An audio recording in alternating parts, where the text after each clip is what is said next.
Here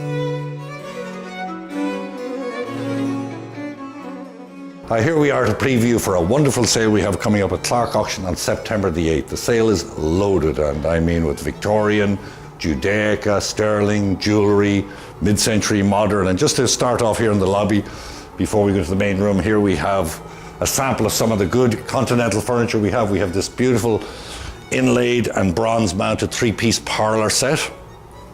Along each side you can see some decorative items, a nice pair of giltwood griffins, nicely carved. Right here, a pair of Torsier style planters, classical, neoclassical style, very nice and high. On the floor here, we have one of many carpets. This is a Morris style carpet, nice handmade, quite desirable design. Sitting atop this, we have a mid-century tessellated table, the style of Springer, might possibly be Springer. Just one of the many mid-century items Keane will get into later. Over here, we have what we believe to be a Herter Brothers cabinet. Beautifully inlaid, lacquered and gilt decorated. It's all original except for this top, which was probably originally marble, but now they've changed it, probably changed it in the 50s to a flip-up black lacquered top for putting a piece of sculpture on it. So that can easily be brought back to normal. Moving right along here towards the main room, we have some nice Swedish furniture in here. We have this gilt decorated and carved eagle pedestal. On top of it we have a beautiful early 19th century giltwood classical mirror. Right here, still has to have its shelves put in, is a signed Silas C. Andel stone and gilt metal strapped server. Moving into the main room, Steve, you see it's an abundance of stuff. It's a treasure trove, so everyone should be here to view it. Along the walls, we've got beautiful paintings, which Neely will explain. We have mirrors, mid-century modern. We have used furniture, we have beautiful English partners desks, lots of Victorian and pier mirrors. If anyone owns a Victorian house, this is a very important sale because very often you see such a collection of chandeliers and sideboards of this period and quality. Here we have 2 big ones, triple pedestal table, horn chairs, mirrors. Even the back room is full, and I'm sure Bruce and Keane will get to all of this, but if you just have a quick glance in the back room here, you have French armoires, pedestal tables, etc., etc. And before I hand you over to Bruce and the rest of my savvy crew, I'll walk you down here, just a quick glance at all the showcases. With that, Steve, I'll hand you over to Bruce. Thank you. I'm told to move it along today, so 3 KPM porcelain plaques, 2 from one estate, 1 from another estate. Beautiful, beautiful condition, original frames, just like you like to find them. And here, 2 of many different bronzes, French bronzes, artist signed. This one's foundry signed also. You can see the details on our website. This is an albatross on waves. Another important bronze is this Stag and Doe by Alfred Dubicond, French, 19th century. And Steve, if you would just pan this whole case of antique Chinese porcelain, often being sold in groups or lots, a beautiful pair of Rolio vases, Famille Verte, down here, 19th century. Really beautiful. A big rose medallion, a rose famille single vase in amazing condition. And Canton blue and white Nanking or Canton, a boar's head tureen and some other pieces. And here a very unusual piece of Chinese porcelain. I can't say that I've seen anything like it. Even the Chinese tell me they haven't seen anything like it. It's antique, and these are porcelain plaques with seal marks, the different reigns and seal marks, and it's not missing one in the middle. It was made as some kind of a window or something. I'm sure we'll find out soon enough. Another Chinese item of note is an 8-panel porcelain screen, a good old one. This is just 2 panels of the 8.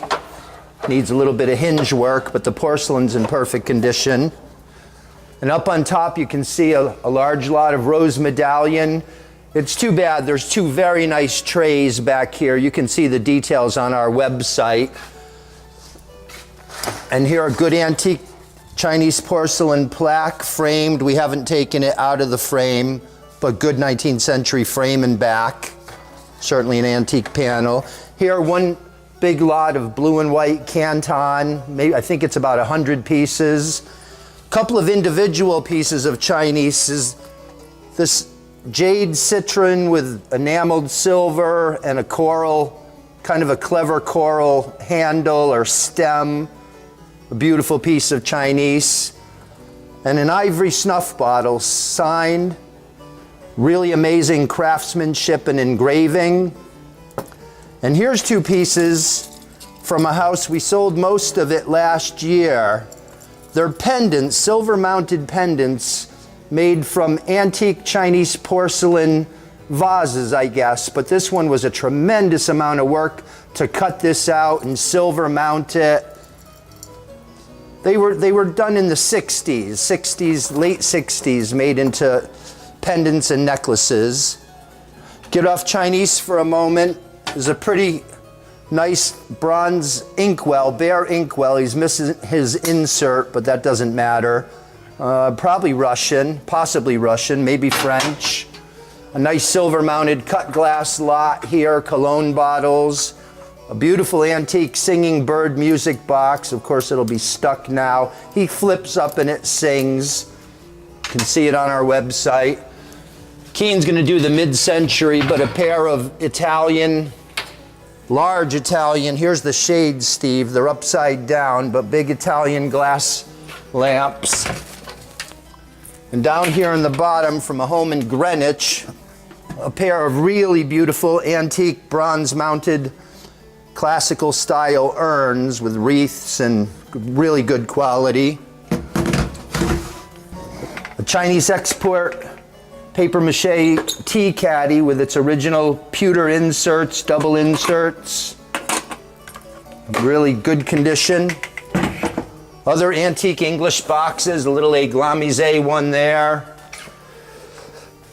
Chinese porcelains. These two tankards, Chinese export, along with some English Amari-style plates.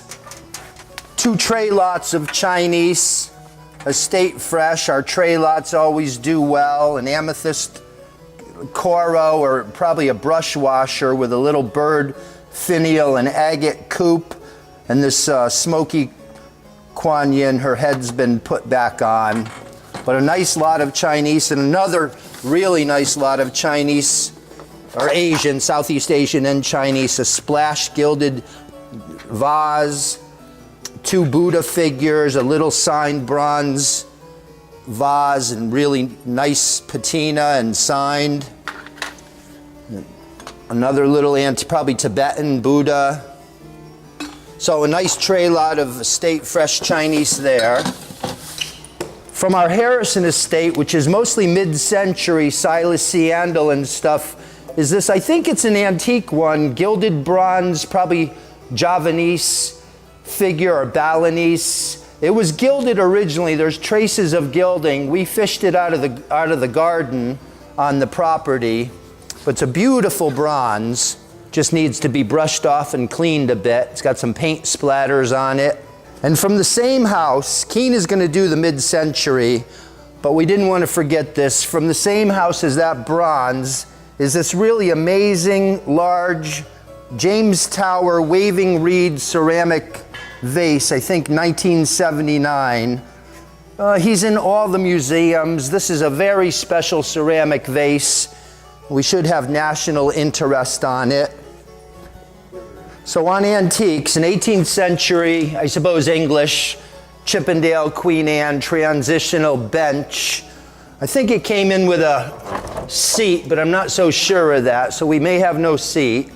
I know Ron spoke for a moment about the Victorian furniture we have in this sale, but we have some beautiful original furnishings out of an estate that Ron got. Original finish pier mirror with gilded interior, an English rosewood, first half of the 19th century server with mirrored front doors and an adjustable interior, shelves. And here a late 19th century copy of a Georgian cabinet. An antique English knee-hole partner's desk now, leather top partner's desk. Nice example. Cupboard on one side, drawers on the other. Was for file folders originally there. And one of our magnificent items from Long Island is this big bronze on a rouge marble clock. The clock's signed. I think the bronze is signed too. We haven't had it in here so long. You'll get the details off our website, but you can get a sense of the scale of it just with me standing next to it. And from a Sutton Place estate, one of several pieces of continental furniture. We'll just call it Baltic, but it may in fact be Russian. It looks Russian. There's several pieces, but we'll be safe and call it Baltic. Really beautiful, old restored condition, original dish top marble. From the Long Island estate, I just walked by these. We didn't take them apart. They were probably are Sevres, but 19th century bronze mounted porcelain candelabras. One needs to be reattached over there. Need to cut some of these busy cords. And probably a Jelliff sofa, Newark maker. Nice antique bow front chest of drawers. I think original hardware with eagles. No, with fruit, with acorns. You can see more Victorian furniture. This server needs a bit of TLC, but it'll be beautiful. Renaissance Revival with a plaque, bronze plaque, metal plaque. These came with the little table, marble top table I showed you. This is a pair, also Baltic, maybe Swedish. From the same estate, maybe Louis Philippe, 19th century brass mounted, very handsome bookcase with adjustable interior shelves with the brass banding. You know they're the original shelves. You don't see that too often. And ready to go condition, ready to go in your home. A set of 10 paint decorated Louis XVI Revival dining room chairs. Nice big seats, original paint, set of 10, hard to find. One of many, you can pan these chandeliers, one of many Gasolier. This one maybe is Caldwell, unmarked. This is a 19th century Gasolier, originally a gas fixture from our big Victorian mansion. A horn chair and ottoman, 19th century horn chair and ottoman. More Gasoliers here. This one has shades. We just didn't put them out yet. This arm is a little bent. This is a beauty. It does have one repair to one arm and it's filthy, but a beautiful 19th century gas fixture. And I don't think that repair is such a big deal. You can do a much better job. Here, Steve, an antique English satinwood, paint decorated satinwood cabinet, Hepplewhite Sheridan cabinet. I hope you can see the details of all the original paint, cartouches and of little cherubs and garlands, original finished satinwood, nice interior, nothing special in that interior, but what a beautiful exterior. Here a rosewood sofa table, first half of the 19th century, or right around 1850, big rosewood top, the top swivels around, becomes a game table. A Napoleon III Secretary Habitant, finely inlaid and bronze mounted. I don't have the key with me. A nice antique antique gilded mirror with original two-plate glass. And here, a split pedestal walnut dining room table. We have a lot of good Victorian furniture in this sale. A carved low table, probably Horner, from the same estate. Clearly the legs were bigger, originally taller, and it's been cut down into a coffee table, but if you collect Horner furniture and you need a coffee table, not gonna find a better one. As usual, we have a nice selection of carpets, both antique and modern carpets. This one's fairly modern, like a big Ushak. Here's a mid-century Edward Fields rug. Keen might get to that. That's from our Harrison estate, signed Edward Fields. Here's a needlepoint rug. Nice design to this. And this is a bit of a special rug. This is a Kuba Kilim, I guess somewhere close to the turn of the century. It's got a couple of small holes in it, and Kilims are not so hard to find, but this is an especially nice pattern. These Kuba Kilims are hard to find. Here from our Victorian mansion is a big rosewood tester bed. I suppose this was not a tester anymore, but I suppose it was a half tester originally. Maybe Prudence Mallard, maybe New York, but some bed. And behind it is an antique English Regency sofa table that definitely needs restoration, but it's a beautiful table and going to be a worthwhile project for somebody. And from our Harrison estate, where there is a lot of Silas Siandel coming from there. These we dug out of the garden. It's 4 panels of a room divider. We're going to need a little TLC, but what a spectacular mid-century item.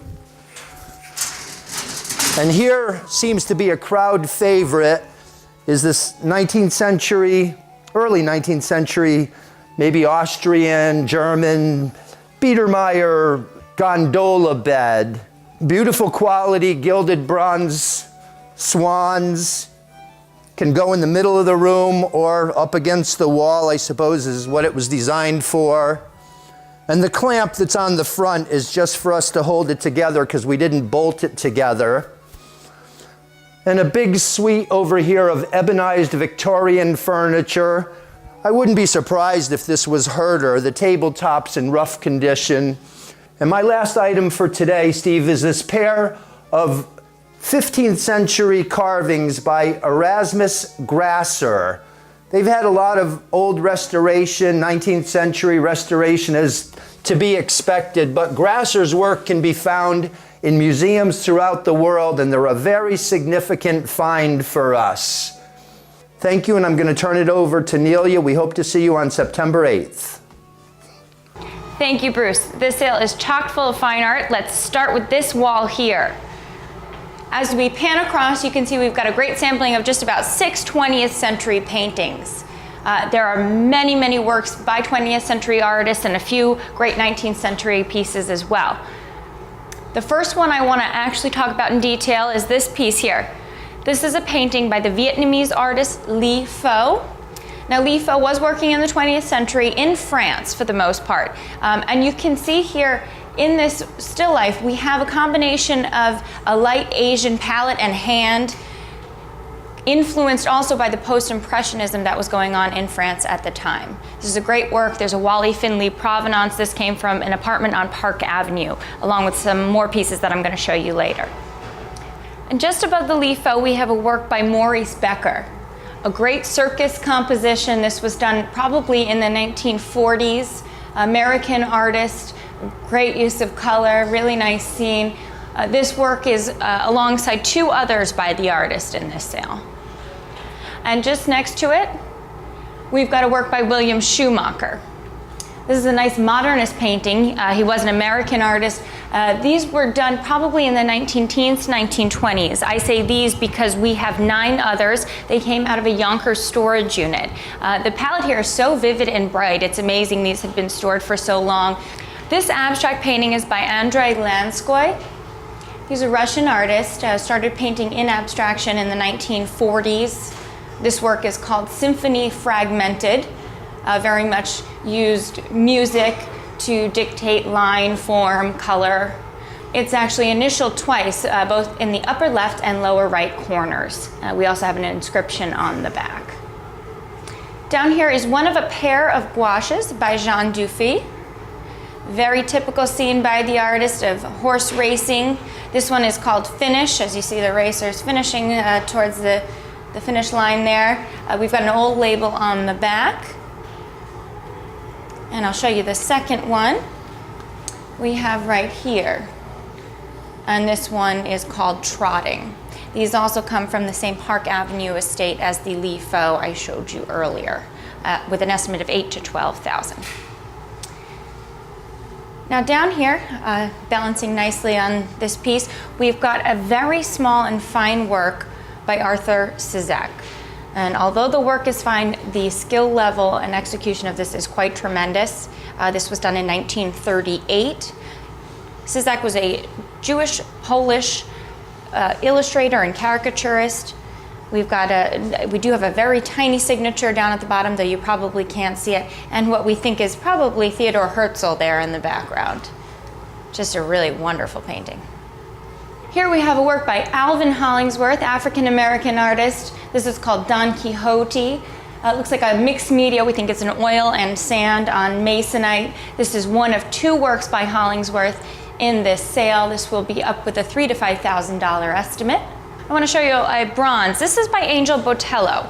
This is one of two we have by Botello. This is the girl with the umbrella. Really nice bronze with the green patina. This work is signed and is numbered. This came out of a White Plains home. This second one, called Francois with Braids, really charming bronze. This is with a silvered patina. And as I mentioned, the White Plains owner of these pieces actually purchased them in 1970 in Puerto Rico from the Gallery Botello. We do have the original receipts and some other letters of communication between the gallery and the consignor. One other African-American piece I want to show you is the Walter Williams. And this is just such a strong and powerful painting. As I said, African-American artist born in Brooklyn. This was done in 1951. Really evocative, emotional piece. Fine, strong lines. This is a little bit different than what we see of Williams. Usually he does figures in nature or fields with animals, but this is sort of a figure trapped in his emotions in his small apartment in the 1950s. This large oil on canvas is by John Hoyland. Hoyland was one of the leading British abstract artists of his time, just died in 2011 actually. We have a Waddington's London Gallery label on the back of this piece. This came out of a Manhattan apartment as well. He among the American artists of the period were really playing with object versus background, and you can see that here. From the same home as the Angel Botello paintings comes this oil on canvas by Arturo Pacheco Altamirano, who often just goes by the name Pacheco. This was done in the 1960s. I believe it's dated 1963 on the back. Really great blocks of color to depict the harbor. Love the little figure down here. The owner of this painting was a collector of Latin American art. Just above me are three more works by African-American artists. We have two pieces, the abstracts on either side, by Daniel LaRue Johnson, an artist we do very well with here. These will be estimated at $8,000 to $12,000. Nice, strong, geometric, colorful, more contemporary, but 1970s or so oils on canvas. And in between is a work by Clintel Steed, and he is a very contemporary African-American artist, but kind of in the style of Basquiat. This large oil is by Paul Weber. Weber was a German artist who was working in the US for some time, and it's actually of Yosemite. Really nice, expansive landscape. This was done, I believe, in 1866. We do have a date on it in the lower left corner. This work is accompanied by another work by an unknown artist of Niagara Falls, and a lot of these painters in the 19th century were using these impressive landscapes as a source of inspiration. We had painters coming from Europe pretty regularly to the US to paint these wonderful subjects. Another 19th century work is this painting by George Cope. This was done in 1895. Cope is an American artist, active and lived in Pennsylvania. really known for his game scenes and hunting scenes, but when I say that I mean still lives. Usually you'll see other dead animals hanging. This one we have the day's catch there with all the fishing gear and the trout on the shoreline. And this is an almost original condition. Really nice painting, and with the original frame. Well, that is a very small sampling of the pieces we have in this sale. We've got nearly 100 art pieces, so you have to come in and see them. It's a great preview, so hopefully we'll see you on Sunday. Keen will take off with the Mid-Century. Thank you. All right, thank you, Nelia. And off to the Mid-Century. We'll start right here with a Mies van der Rohe Barcelona table. We do have the plate glass top, just protecting it, saving it in the back for now. More Mid-Century, we have Milo Bauman suede chrome wrap sofa, beautiful James Tower Mid-Century vase. Some great nesting tables, Belgian, marked made in Belgium, the teak on the top, rosewood and brass inlays, really beautiful thin legs. From an estate in Rye, we have multiple pieces from Silas Ciando. I know Ron probably mentioned the table up front. Here's a gorgeous dining table, plate glass top, alternating bold ribbons on either side, and a great piece by Silas Ciando, pretty rare and important as well. Signed on the base.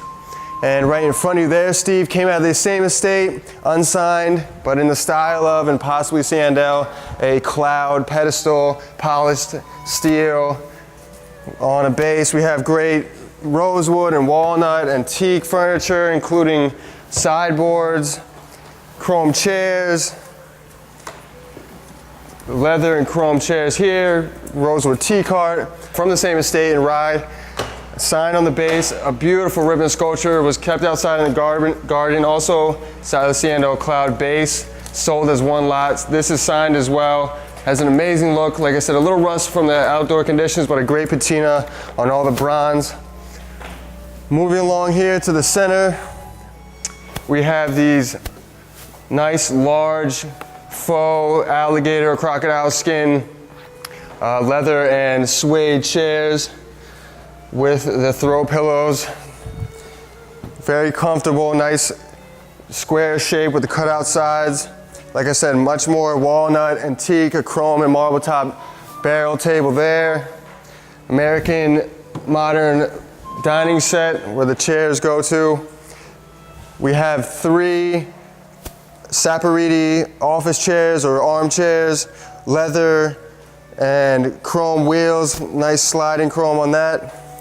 We also have a magnificent Herman Miller CSS unit that's in the back, disassembled, fully complete, and in amazing condition. Some more Mid-Century pickled oak 3-tier coffee table here with a plate glass insert top. A great organic free-form coffee table, the triangle base on the bottom. Another glass insert on this with the inventory number on the bottom, incised. And I'll finish off right here with this beautiful Japanese abstract wooden sculpture. It's acrylic on wood. And that's just a small taste of the Mid-Century that you have in September 8th. And I'll shoot you now to Whitney, and we hope to see you there on the 8th. Thank you. Thank you, Keen, and I'm going to start my section of our preview video for our September 8th sale while briefly touching on a collection of Judaica in this auction. Here's a very lovely piece in the sale. It's an Etrog box by Betzalel. We also have Yad pointers, spice towers, Kiddush cups, menorahs. We also have these Torah holders. These are really quite nice. And now we're going to move on to the jewelry in this sale. Starting off the jewelry selection in this auction, we have an 18-karat gold and wood or teak bangle bracelet. It really is very beautiful, little ruby eyes on the panthers. Came out of a Manhattan estate. From the same estate is this Boesh Giraud watch or bracelet with ram's head. It really is quite a statement piece and really very lovely with the same wood or teak handle bracelet. A George Jensen piece in the sale is this sterling bracelet, the ever popular George Jensen, really quite desirable. Moving on to a 14-karat Le Coultre watch. This watch it has a nice multi-chain band to this watch, and it really is very nice, from the same Manhattan estate. A custom platinum and diamond brooch that came in from a local Westchester estate, came in on one of our Walk-in Wednesday appraisal days. It came with a 1988 appraisal of this brooch where all the diamonds were assessed to be VS1 quality and G color. A really very, very beautiful piece. And next up is a Mexican sterling piece, Amethyst and Sterling, and it's by the artist Antonio Pineda, who was working with William Spratling.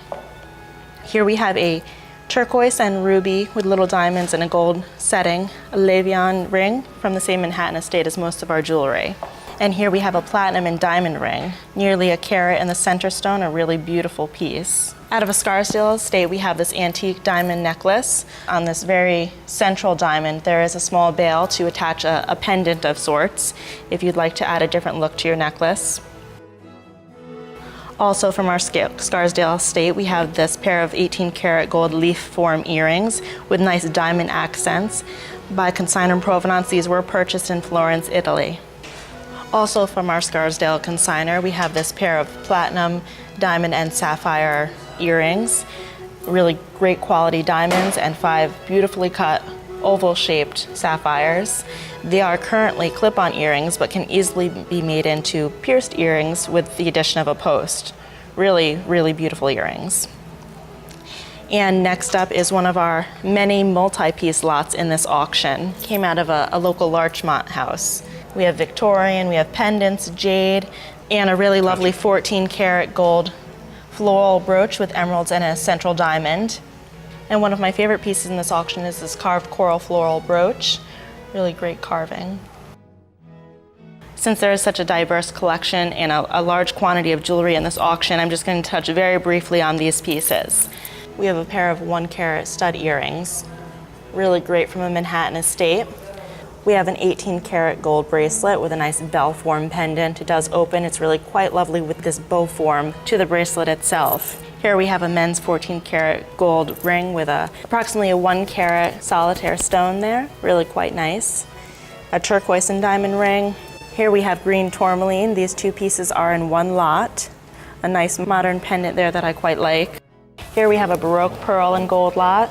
Okay, and another George Jensen piece in the sale is this choker necklace that is accompanied by a heart-shaped ivory pendant. Really, really great piece here. Next is a 5-piece lapis and gold lot, starting off with this lapis and 14-karat gold ring.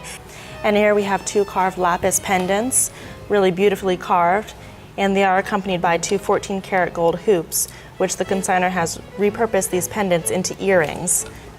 The hoops do fit perfectly into these small holes to make them into the earrings. Up next, we have this pearl and diamond bracelet, really very beautiful piece with a kind of starburst form clasp. And last but not least for our jewelry, we do have this white gold and diamond brooch. But I'd like all of you to take a look at our website since we do have many more jewelry lots, including additional gold pieces, costume lots, and many other things for you to view. Starting off the sterling segment of the sale, we do have this grape motif sterling loving cup. It does come with a metal liner, and this piece was designed by Robert Stoll of New York. From the same Walk-in Wednesday appraisal purchase is this 19th century Sheffield apern. It is by Robert Gainsford and has a date mark of 1834. From our Manhattan estate, we did take in these 6 Russian enamel spoons. Each is beautifully designed with enamel work. Nice flowers, blues, reds, greens, and each of them all are hallmarked with the letters either AK or MA. And next up from a New Canaan home is this Tiffany & Company charger. It is gilded and very beautiful with the floral detailing around the edges. And in the center is this interesting shield which says God grant grace. Okay, and up next we have a 4-piece coin tea set. It is very beautiful with the Greek key and leaf design. Also on the bottom of each of these pieces it is marked coin, as well as depicting a lion passant as well as an anchor, signifying that these were made in Birmingham with a date letter of 1855. Another George Jensen piece in this sale is this large hand-hammered tray with ebony handles, and this was designed by Johann Rohde, who began working with George Jensen around 1906. A very heavy tray with 115 troy ounces. And last but not least is this hand-hammered arts and crafts tray by Theodore B. Starr. This is another very heavy tray in the sale, weighing in at 101 troy ounces. And that wraps it up for my segment of our preview video, but please do take a look on our website at the wonderful items in our September 8th sale. Thank you, and we hope to see you there.